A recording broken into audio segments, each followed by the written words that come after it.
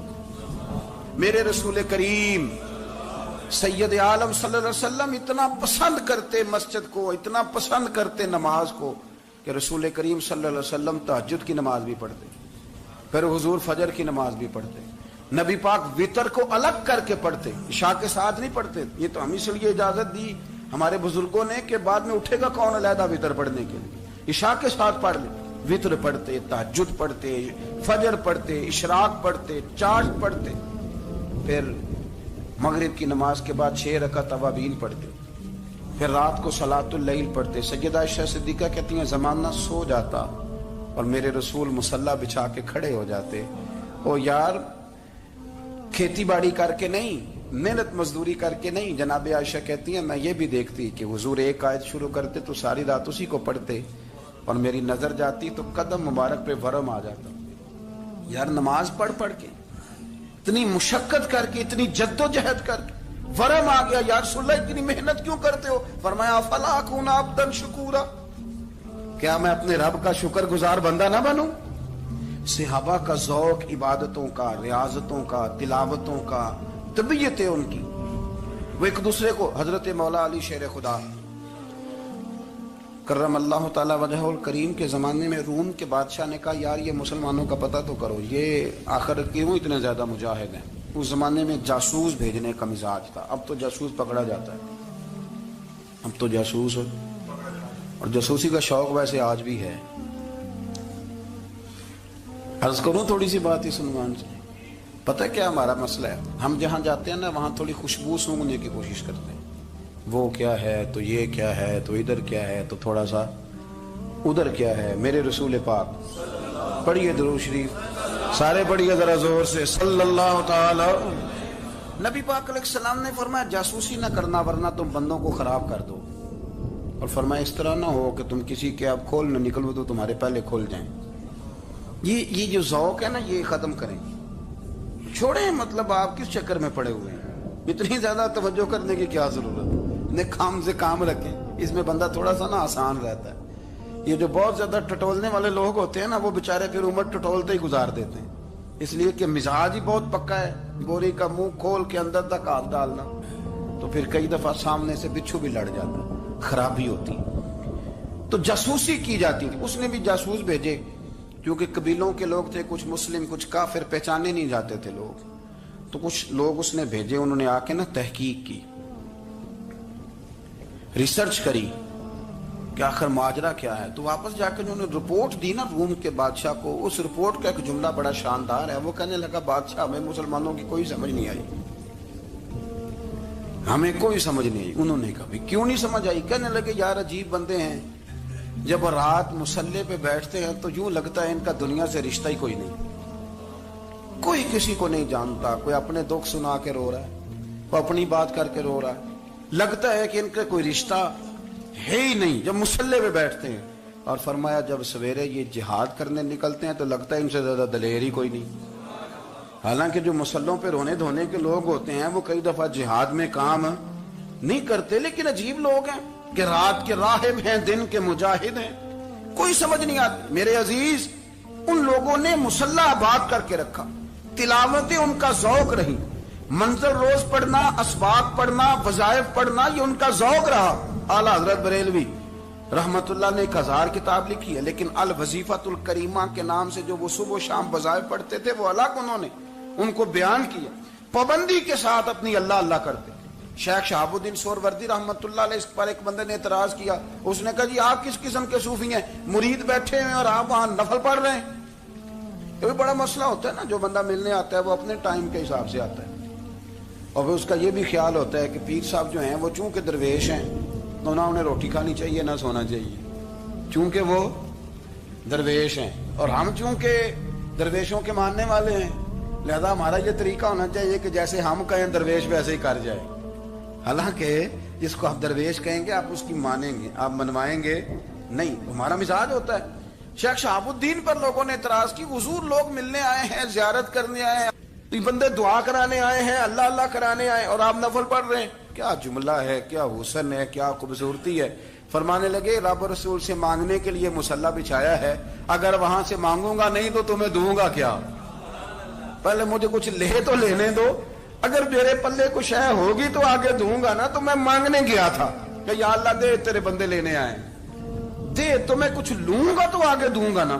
لیکن ہمارا یہ سٹیٹس، یہ مزاج، یہ شعور نہیں ہے۔ گپیں، کہانیاں، داستانیں، گفتگو، خطابت، واز، کیا بات، لیکن اگر کچھ کرنے کا کام ہو تو وہ نہیں ہم سے ہوتا۔ میرے نبی کریم علیہ الصلوۃ والسلام نے مصلی سے دل لگانے کا درس دیا، حضور نے توجہ دلائی، صحابہ اس ذوق کے حامل لوگ تھے، وہ کوشش کرتے تھے۔ جناب صدیق اکبر رضی اللہ تعالیٰ عنہ کا عبادت کا مزاج ہمیشہ قائم رہا۔ حضرت عمر فاروق ساری رات اللہ کے حضور کھڑے رہے۔ حضرت عثمان غنی رضی اللہ تعالیٰ عنہ عشاء کی نماز پڑھ کے 2 رکعتوں کی نیت باندھتے تھے، 15 سپارے پہلی رکعت میں پڑھ دیتے تھے۔